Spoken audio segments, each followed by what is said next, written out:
Hi guys! Meron akong kailangan bilhin kaya ito pumunta kami sa RCS kasamang mga anak ko. Masakit daw ang ulo ng bunso ko pero hindi nagpaiwan. Una naming nadaanan itong mga sitsirya pero bawal sa akin to. Hindi naman talaga kami mahilig dito. Masarap pa nga ang saging na saba.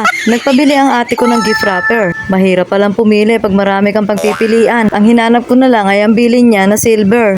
At eto na nga, kaso ang dami din palang silver dito. At ang di ko alam kung silver nga tong napili ko, pero maganda naman. Bumili na din ako ng card para kompleto. Sunod naman namin nadaanan ay ang Christmas decorations. Ang dami na magaganda ditong pwedeng bilhin. Lalo na tong mga pula, ang gagandang tingnan. Wow. At ang mga Christmas light dito, puro solar na din. Tipid na sa kuryente. Gusto ko sanang bumili kahit maliit na Christmas tree. Kaso hindi ito kasama sa budget ko. Merong mas importanteng kailangan bilhin. At ito po yun, rice cooker. Nasira na po kasi ang rice cooker ko. Matagal na din naman binigay sa akin ng hipag ko yun. Pero ngayon lang nasira.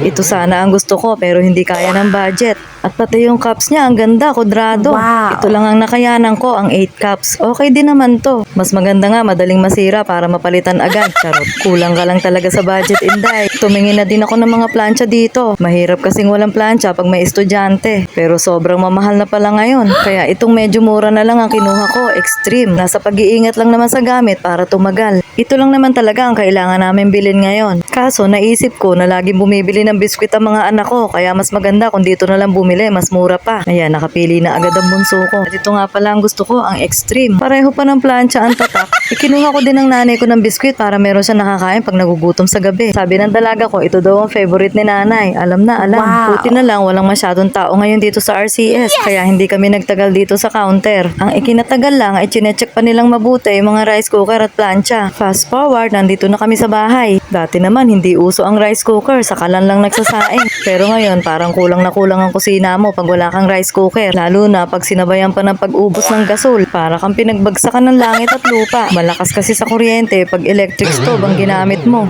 O ayan, kumpleto na ulit ang lutuan ko. Maginhawa na namang magsaing. At syempre, may plancha na din ako. O paano guys, sa susunod na lang ulit ha. See you on my next mini vlog. Bye!